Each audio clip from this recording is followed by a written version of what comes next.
played hockey one time in a tournament, and they would do like starting lineups, like from the time you're a Bantam, which is like middle school through like freshman year, and they would.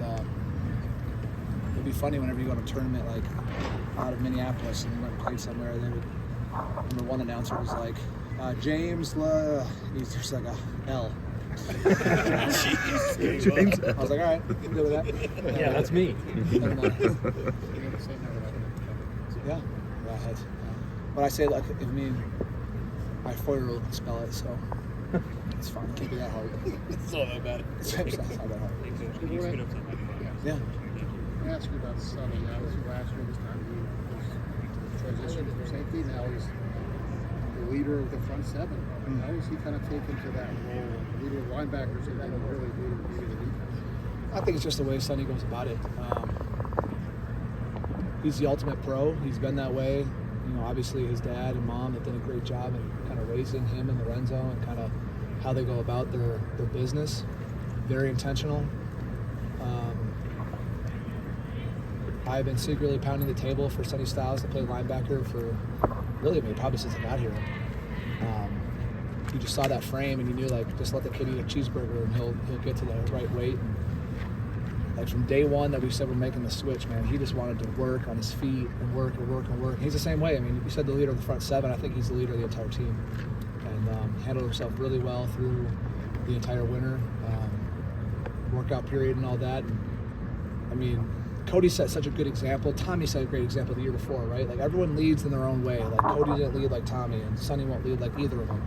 We all have our own form of leadership. You have to be authentic.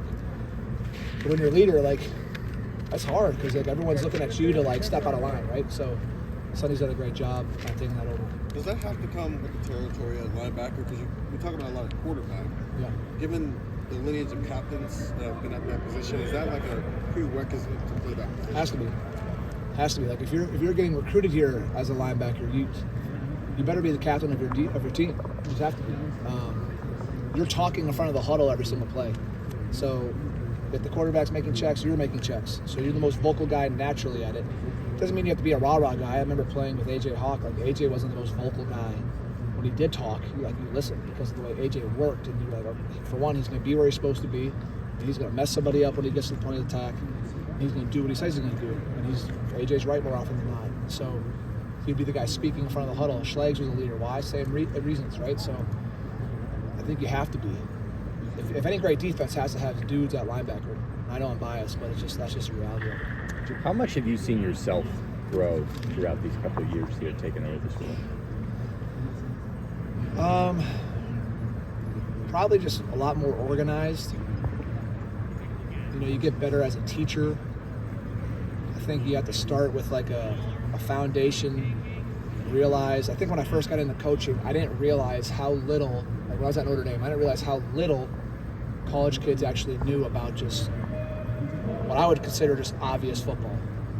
And so that comes from, like, you know, last time I was playing football was when you're in your 8th year, you're 30 years old, you've forgotten more football than the kids that you go coach know. So it's like you have to almost like shrink back to, okay, when I was 18 years old, what did I know about football? Nothing. Nothing. Like, I always tell people the story, like, in high school, the linemen are about the same size as you. You just kind of go run and try to, like, run through them. There's no technique. And then you get here and you're on scout team, and Nick Mangle is the starting center, and you're getting just absolutely destroyed every play because you're trying to run through Nick Mangle, and he's just baptizing you play after play after play. So that's just part of it. So I think we got a long way to go. You're always learning in this game. If you're not, you're going to get humbled fast. So I think I'm more organized. James, do you have any, I know that 6 practices at spring, probably not installing a ton. Is there any sense of what this might look like? It's different for the linebackers with Matt Patricia. You guys were, and what's the balance? Because we were the #1 defense in the country a year ago.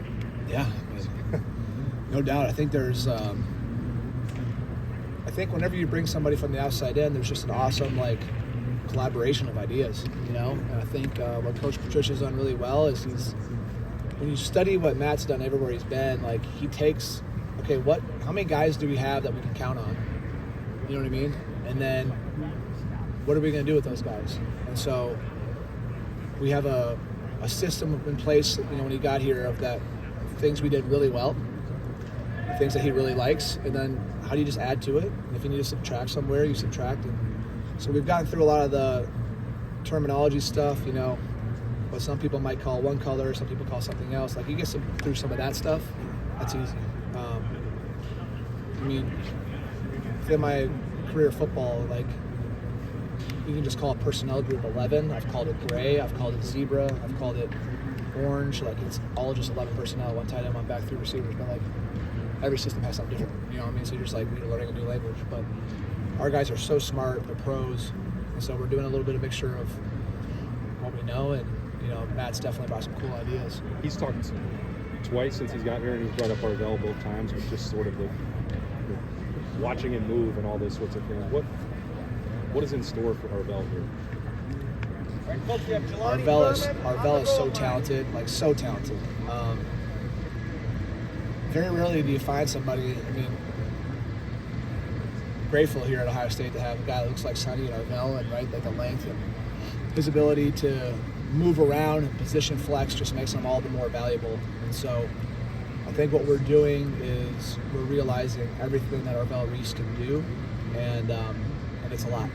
It's a lot. So I think it's a special talent. It's a special talent. And he has matured so much from 2 years ago.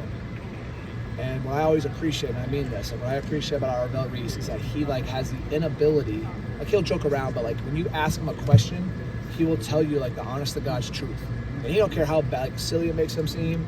It doesn't matter. Like I've coached guys where there could be trips out there and like, hey, why didn't you walk? Well, I thought this, and they try to explain the whole thing. Like Arvell will just be like, I didn't know there's trips out there. I didn't see it. Like, he'll just tell you honestly. Like, okay, well, we'll work on that, you know? But that's what I appreciate about him. He's gonna give you the absolute truth every single time. How's Peyton Pierce coming along? How's Peyton coming along? I know Peyton's awesome. Peyton's awesome. Tough. Just like an absolute natural. Just middle linebacker. He is like his feel in the box and his ability to maneuver and field blocking schemes, and he's got that wrestling background, so his striking ability and the way he snags and then runs his feet on contact, like it's just a throwback, man. I love Peyton. I expect Peyton to have a lot of playing time. What's been your early impressions of Riley, TJ, and Eli?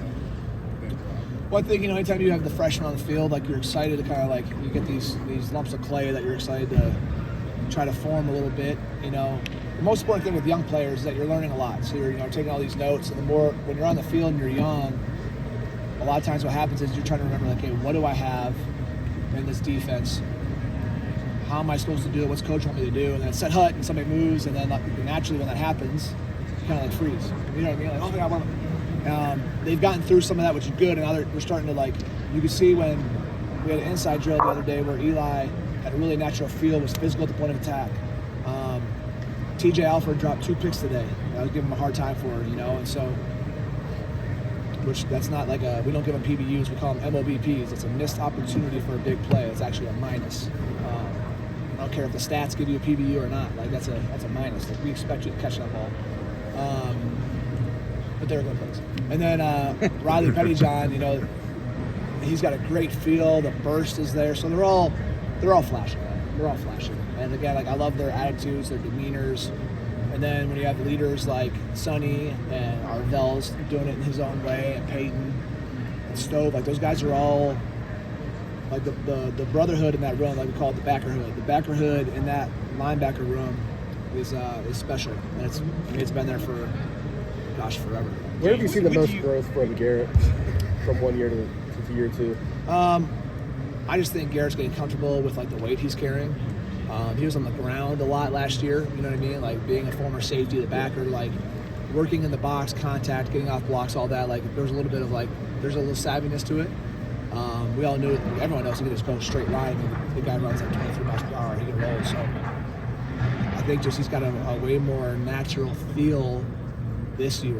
And what I love about Stove, man, he's going to give you everything he's got, every rep. Great. Every rep. So like I said, man, I'm just grateful for the guys I have in my room.